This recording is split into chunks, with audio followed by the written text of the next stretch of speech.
النزاهة توجه أصابع الاتهام نحو وزير النفط السابق وتقول سوف تتم محاسبته قريبا. والكتلة الديمقراطية الكردستانية في البرلمان العراقي تصرح وتقول إلغاء التدقيق الأمني كارثة كبيرة. ورئيس الجمهورية يؤكد وجوب النهوض بواقع الخدمي في البصرة. كشف عضو لجنة النزاهة النيابية علي التركي اليوم الخميس عن وجود إجراءات لمراجعة كافة العقود والأعمال التي قام بها وزير النفط السابق في حكومة تصريف الأعمال لمصطفى الكاظمي، فيما أكد أن وزير النفط السابق إحسان عبد الجبار سيتعرض لمحاسبة نتيجة الخروقات الفعلية في الوزارة.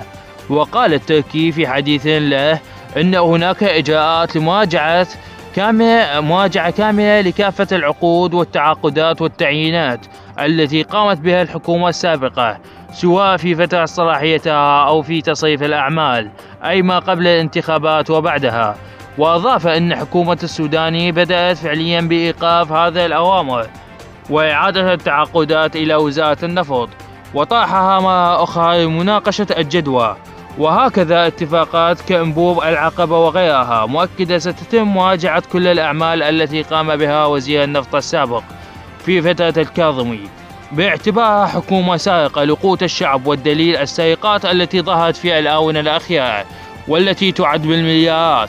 وبين عضو لجنة النزاهة النيابية أن وزير النفط السابق ستتم محاسبته عن الخروقات الفعلية في الوزارة، بالإضافة إلى كونه مدير لشركة النفط الوطنية سابقا، وحتى في فترة رئاسته وزارة المالية التي استمرت لقرابة 3 أشهر، لافتا إلى أن ستتم فتح كافة الملفات التي تخص سرقات الوزير السابق.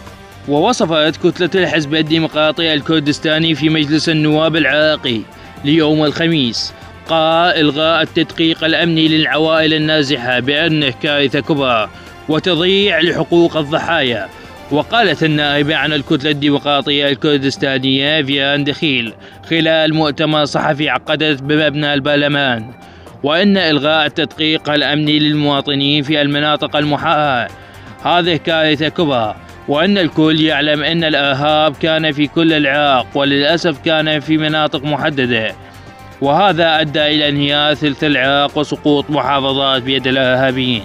وأضاف الدخيل أن الكل يعلم كان الكثير من المواطنين في المناطق المشاركة مع الإرهاب سواء كان في داعش أو غيرها، وأني لا أتكلم بظلم من أحد.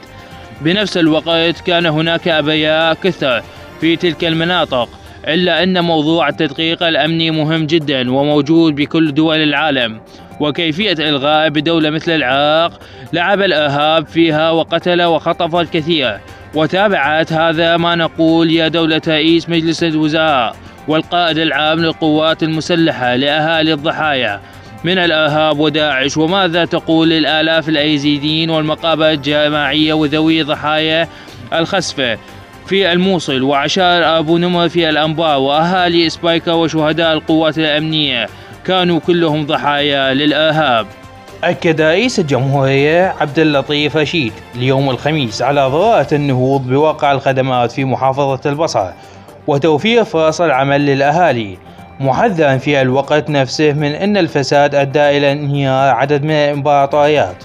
وذكر المكتب الإعلامي لرئيس الجمهورية في بيان أن الرئيس استقبل اليوم في قصر السلام ببغداد وفدا من النقابات وجمعيات واتحادات البصرة. وقال خلال اللقاء أن محافظة البصرة وأهلها مكانة عزيزة في قلوب العراقيين، مشيرا إلى أنها تمثل بوابة العراق الاقتصادية وجزءا مهما من الاقتصاد الوطني للعراق وثروتها الطبيعية والبشرية. وأضاف رشيد أن البصرة كغيرها من المحافظات عانت الكثير جراء الفساد، لافتة إلى أن الفساد يعطل تقدم الدول وأن أكثر الإمبراطوريات انهارت بسبب الفساد. وإلى هنا ينتهي خبرنا إلى هذا اليوم. أشكر كل شخص تابعني إلى هذه اللحظة. دمتم في أمان الله وحفظه.